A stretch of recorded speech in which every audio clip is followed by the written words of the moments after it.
Really like the... Oh! There he is! Big bite.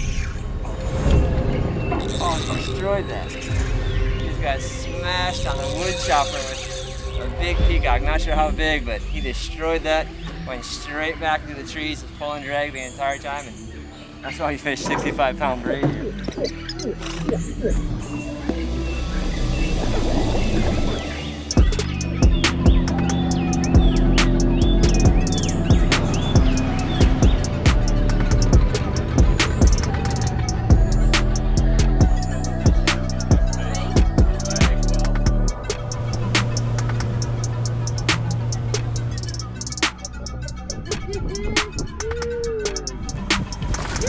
Nice fish.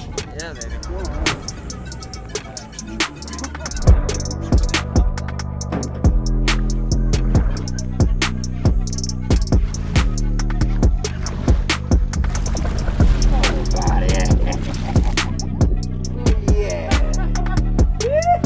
Nice. That was probably the best fight I've had yet. Yeah, that was wild. That was awesome. Chris, Central America Fishing. We're on our newest destination here in Brazil, fishing in the Amazon. And this right here is why you should fish here next.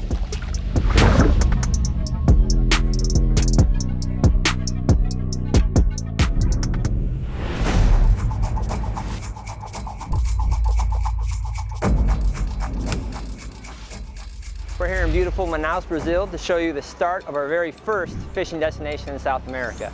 All of our fishing trips start and end right here. When you arrive in Manaus, you'll be met inside the airport by our local team. Hello. Your Manaus ground host will load everyone and their luggage into an air-conditioned van, and after a short 15-minute ride, you'll arrive at your 4-star hotel. If you have interest, you can arrive a few days early to take a guided tour of Manaus, explore the surrounding rainforest, or even do a day of arapaima fishing on a private farm. Thanks, fish. There we go. What do you think? Ready? That was awesome. After spending the night in Manaus, you'll enjoy breakfast at the hotel and then be transferred back to the airport.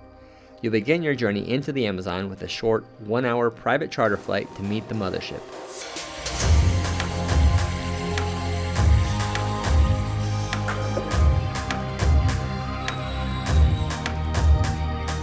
Your home for the week is the 78-foot Blackwater Explorer. With 10 air-conditioned rooms, a large air-conditioned dining hall, and a spacious rooftop patio, this is one of the most comfortable and productive fishing operations in the entire Amazon basin. Each room features 2 beds, private bathrooms with hot water showers, and 110-volt electrical outlets to charge phones and batteries. Upon arrival, you'll be given an orientation by your bilingual trip host who will explain the week's schedule, show you to your rooms, and assign you your fishing guide for the week. There'll be appetizers on top. We can hang out. There's an area to hang out on top. We're gonna be there. Gonna go there. And a bar. In the bar. The Blackwater Explorer trips on the Rio Negro are all about fishing for peacock bass. We call that paca. Yeah. We call that asu. There are 16 different species of peacock bass, but on the Rio Negro we fish for 3. Cicla monoculus, known as the tucunaré peacock bass, Cicla ocellaris, better known as the butterfly peacock bass, and the granddaddy of them all, the Cicla temensis, better known as the giant peacock bass, 3-barred peacock bass, or the official name of the IGFA, the speckled peacock bass. Whatever you call it, it's one of the biggest and strongest cichlids in the entire world. The world record was caught right here on the Rio Negro in 2010, weighing in at a staggering 29 pounds and 1 ounce. The founder of Acute Angling and legendary peacock bass expert with a PhD in tropical ichthyology, Dr. Paul Reiss explains a bit more about peacock bass. Cicla temensis is a pursuit feeder, and he's strictly piscivorous. He eats only fish. So once something triggers his reaction, he'll hunt that sucker down halfway across the lagoon until he gets it. He swims really fast, 27, 28 miles per hour, has a protrusible jaw that allows him to create ram suction, get behind that bait fish and suck him right in. So that's not something you're going to experience with a Florida peacock.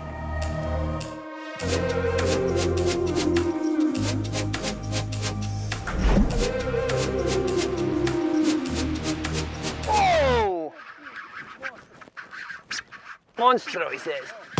Back to the trees, I can't stop him. Come on, baby, stay hooked. The 65-pound braid, and he's peeling it off. That was the biggest boil I've seen yet. I haven't seen the fish yet. I don't know how big he is. Sebastian said monstro, means monster. Usually he says big fish. There's a difference. We are right on top of him now and he's still pulling. He's gonna go back out the other side of it. Look at how tight we are here in the jungle. This is rad. Look at him, he's going all the way back under.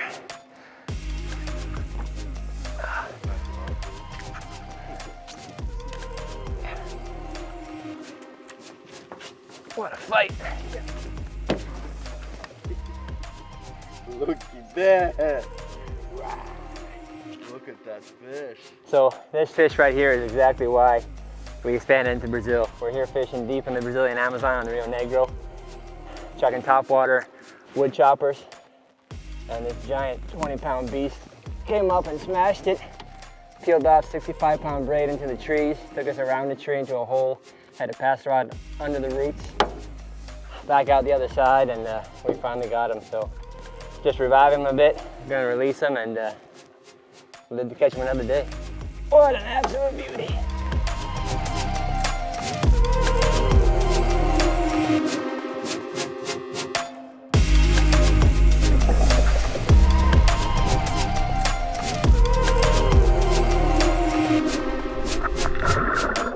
So here in Brazil, we have, right now we have two main ways to fish. We have the bucktail jig on the spinning rod, or we have the wood chopper here on bait casters.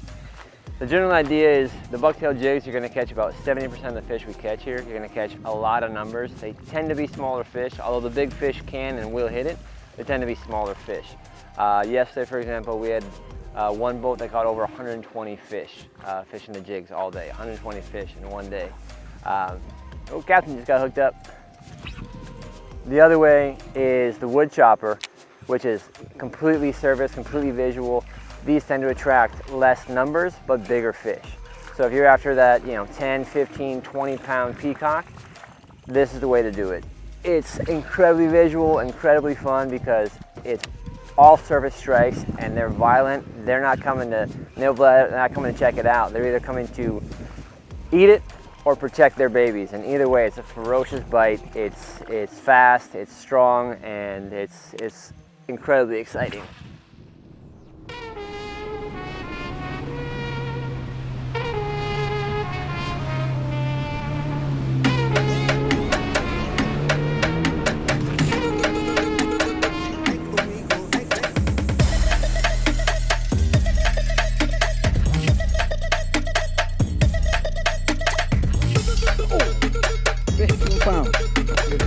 That's my PB.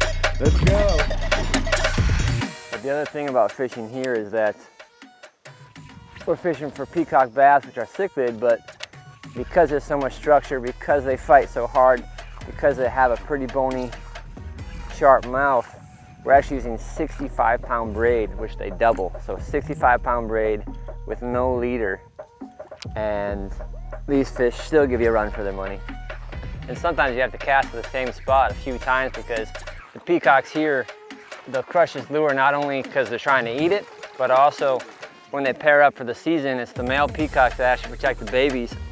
And they do it 100% with all their heart, mind, and soul. And a lot of their attacks are just aggressive defense attacks, trying to protect their babies. And they'll smash the lure, not necessarily because they want to eat it. They're just trying to, essentially kill whatever intruder's coming to their nest. And either way, it's a violent surface blow up for us.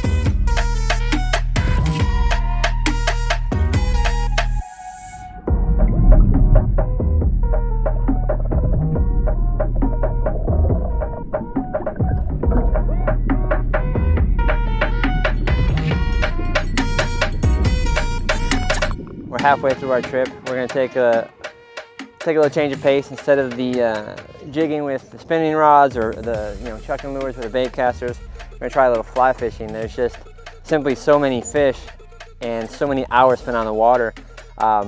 It's fun to try different things, different ways to catch them, and frankly, sometimes, your hands, your muscles get sore, doing so many casting, 1,000, 1,200 casts a day. But it's nice to switch up how you're fishing and try something different. So, fly fishing here in the Amazon for peacock bass, we have a 9-weight rod. You can use floating line or sinking line. With floating line right now, we have a popper on here. Actually, the jigs that we use for the spinning rods, those are the most popular lures here, the most productive lures. They'll catch about 70% of the fish we catch. They're actually mimicked after a streamer fly. So fly fishing is very productive here, endless opportunity, endless structure to cast to, and definitely makes a fun way to spend a morning. 3, 2, 1.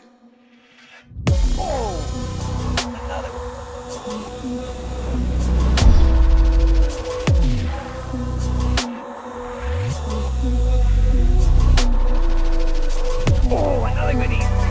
Nice.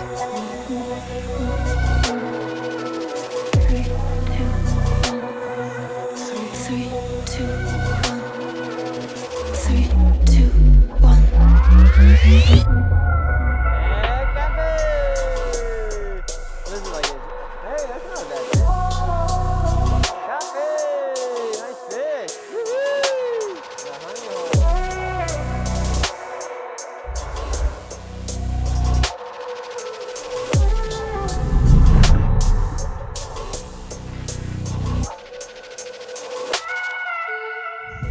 So when people ask us when the best time is to fish the Amazon, the number one most important single factor is water level.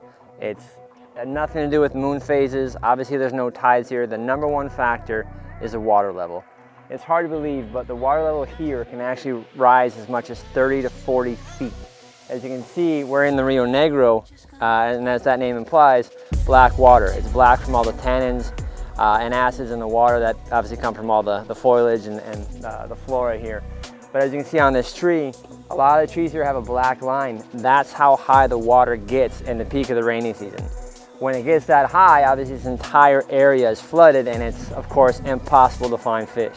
So we come down here in the dry season, which is basically September through March, and when the water level drops, water's back in their banks, that's when we can fish. That's when the fish are more concentrated, they begin to feed, they begin to fatten up, and that's when we stand a chance to actually find these fish. So one of the things about fishing in the Amazon is that you're not just cruising up and down a straight line river and fishing along the banks. The habitat here has been absolutely amazing to see, not only what you're looking at, but just how it changes from region to region. Any given week, the boat will travel 150, 200 miles on average. So you're fishing vastly different territory. You're never fishing the same spot twice, but what's really fun is that you pick your spots, and it's almost like a 360-degree gallery, because you can come at these same islands and coves and fallen trees and root balls from so many different angles, and just keep casting and casting, and it is literally almost anywhere you turn, there's some place to cast.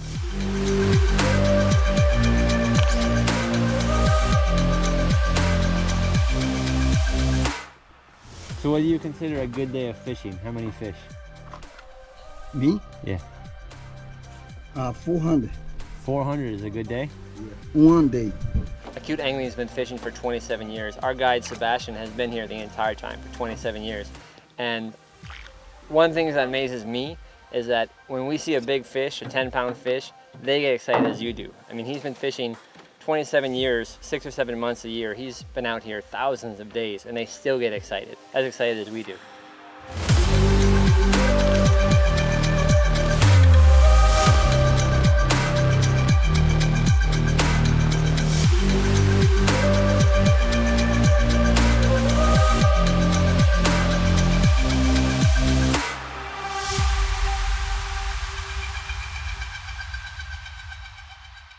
After all that fishing, you'll need to come back to camp to refuel and recharge.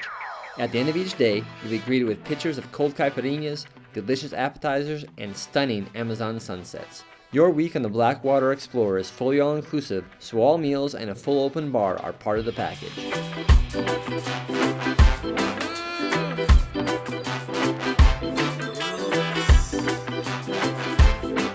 sitting here in Brazil on the Amazon beach, having a great time. This is my sixth trip with Central American Fishing, set up by Chris. We have not been disappointed on any trip. Been to Costa Rica 4 times, Panama 2 times, but this trip is like 10 trips in one. There's nothing really like it. Every morning is just great food, great people, super good fishing. I think I've day 5, I got about 290 fish, all real nice peacock bass. Highly recommend this to anybody. This is a trip of a lifetime. If you're gonna do one thing, do this trip. I'll be back for sure. It's just been just unbelievable, more than you can imagine. Having a great time. Thank you, Guppy. Sad to have to go home in 2 days. It's been just nothing but fun, great people. 1, 2, 3.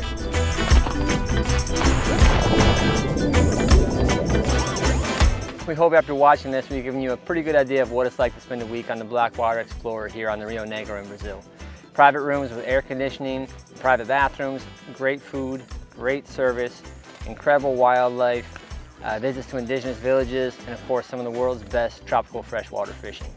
When you're ready to experience this for yourself, give us a call, check us out at centralamericanfishing.com. We're ready when you are.